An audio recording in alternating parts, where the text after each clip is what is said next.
वहाँ हिंदुओं का जीना मुश्किल हो गया था। जिन्हें गारंटी दिया है पश्चिम बंगाल की जनता को, अपने छोटे भाई तेजस्वी को लेके पूरे बिहार में घूम के वोट चोरी की बात कर, तो अपने घर में अपना सीट नहीं बचा पाया। ऐसी निर्मम सरकार को उखाड़ फेंकने के लिए टीएमसी के गुंडे थे, उन गुंडों को बहुत करारा जवाब इस मतलब पश्चिम बंगाल के विकास के नए रास्ते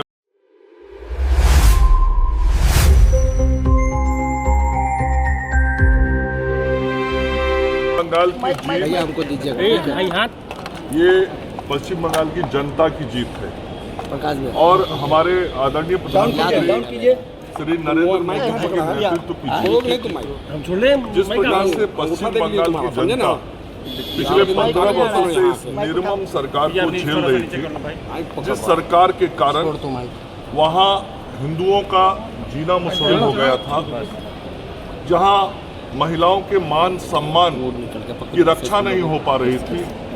जहां युवा बेरोजगार भटक रहे थे, पलायन को मजबूर हो रहे थे, वैसे राज्य में पश्चिम बंगाल के लोगों ने विकास के लिए वोट किया है, एक विकसित बंगाल के लिए वोट किया है और चुनाव में जो मोदी जी ने गारंटी दिया है पश्चिम बंगाल की जनता को, उस गारंटी के लिए वोट किया है। और कल आदरणीय प्रधानमंत्री जी ने अपने संबोधन में कहा भी कि पहले कैबिनेट की बैठक में आयुष्मान योजना पश्चिम बंगाल में लागू की जाएगी, मतलब पश्चिम बंगाल के विकास के नए रास्ते अब शुरू होंगे। और हम भारतीय जनता पार्टी के कार्यकर्ताओं के लिए बहुत खुशी की बात ये है कि श्यामा प्रसाद मुखर्जी जी ने भारतीय जनसंघ की स्थापना की थी, भारतीय जनता पार्टी की स्थापना की थी, जो हमारे संस्थापक थे, उनके मिट्टी में, उनके घर में भारतीय जनता पार्टी की सरकार पहली बार बंगाल की जनता के आशीर्वाद से बनने जा रही है। और निश्चित रूप से हम सभी भारतीय जनता पार्टी के लोग पश्चिम बंगाल की जनता के आभारी हैं, उनको प्रणाम करते हैं जिन लोगों ने ऐसी निर्मम सरकार को उखाड़ फेंकने के लिए पूरे खुले तौर पे बूथों पे आके मतदान किया, निर्भय होकर मतदान किया। और जो टीएमसी के गुंडे थे, उन गुंडों को बहुत करारा जवाब इस चुनाव में वहाँ की जनता ने दिया है। पश्चिम बंगाल अब विकास के एक नए रास्ते पे आगे बढ़ेगी, वहाँ डबल इंजन का सरकार होगा और दिल्ली की सरकार का पूरा समर्थन कलकत्ता की सरकार को होगा। और जो शपथ ग्रहण समारोह होगा, वह शपथ ग्रहण समारोह भी बहुत ही ऐतिहासिक होगा, भव्य होगा, भगवामय होगा और उस दिन संपूर्ण पश्चिम बंगाल कलकत्ता की सड़कों पर दिखाई पड़ेगा। राहुल गांधी ने कहा है कि चुनाव चोरी हुआ है, राहुल गांधी ने कहा चोरी हुआ है, ये बिहार में भी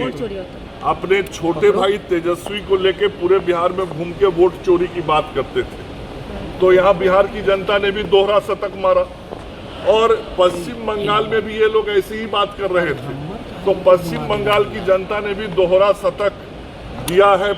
भारतीय जनता पार्टी को और बिहार में भी एनडीए को दिया था। और पूरे तौर पे आप चुनाव परिणाम को देखेंगे तो आसाम में जहां शतक मारा एनडीए बीजेपी ने, वहीं दोहरा शतक पश्चिम बंगाल में मारा है, पुडुचेरी में भी एनडीए की सरकार बनी है। और बहुत पश्चिम बंगाल की जनता ने बहुत संकल्प के साथ इस चुनाव में अपनी भागीदारी निभाई है। पश्चिम बंगाल के सभी मतदाता भाई बहन इसके लिए बहुत ही स्वागत के योग्य।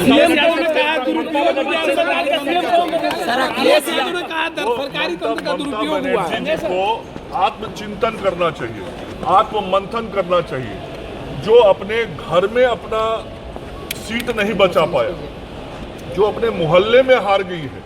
तो मोहल्ले में हारने के बाद कम से कम तो सोचना चाहिए ममता जी को, अभिषेक जी को,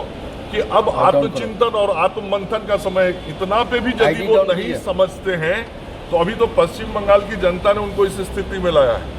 इस बार उनकी पार्टी टीएमसी पूरी तरीके से गंगा सागर में समाहित हो जाएगी।